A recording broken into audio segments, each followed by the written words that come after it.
Bonjour, ici Maude Goyer. Je vous présente en 5 minutes des sujets qui touchent la famille et les parents et qui ont retenu mon attention. Bienvenue à Famille à la Une.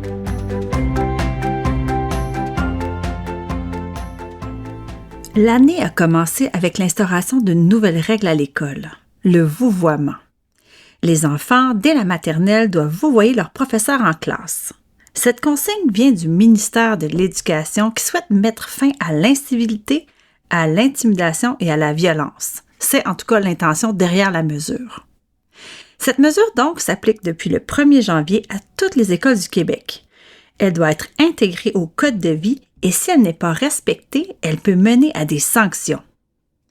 On comprend que ce sera aux professeurs et aux directions de faire respecter la consigne et de choisir comment traiter les petits récalcitrants.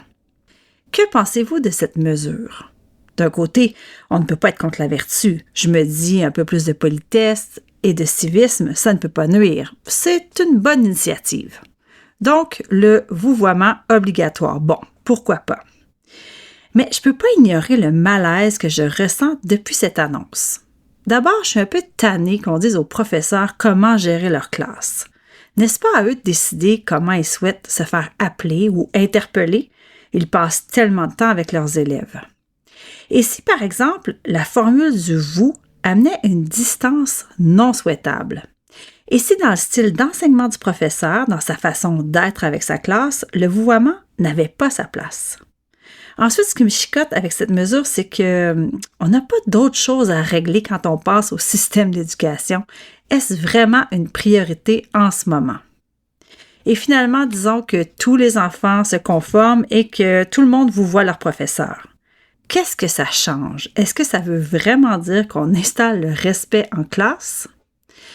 Bon, ça me semble pas mal inefficace tout ça. Et pour avoir échangé avec plusieurs professeurs, surtout des profs de maternelle, la mesure est loin de faire l'unanimité. Au contraire, elle est décriée et elle est décrite comme un écran de fumée.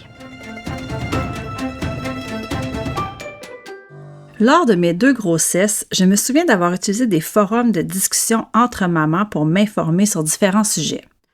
J'ai continué pendant quelques temps, il me semble, lorsque mes enfants étaient tout petits. Je posais des questions, je répondais parfois aux interrogations de d'autres personnes. Parfois, je faisais juste parcourir les différents sujets et honnêtement, ça m'aidait, ça me rassurait.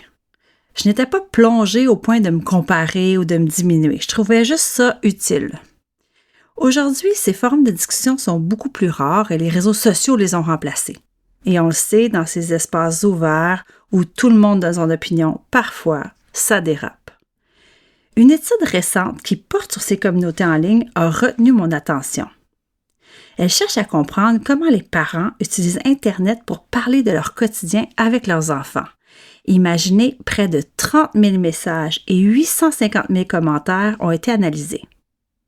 Les chercheurs dégagent plusieurs conclusions intéressantes. Par exemple, on découvre que beaucoup de parents vont en ligne pour se sentir moins seuls. Les parents y parlent surtout de stress, de gestion des écrans et de finances. Les mères sont surreprésentées, tout comme les parents de jeunes enfants.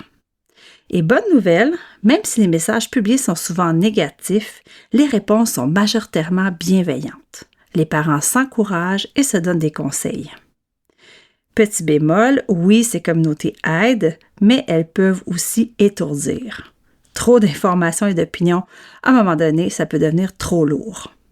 Comme quoi, les autres parents peuvent nous aider à réfléchir, mais la petite voix la plus importante, c'est encore la nôtre.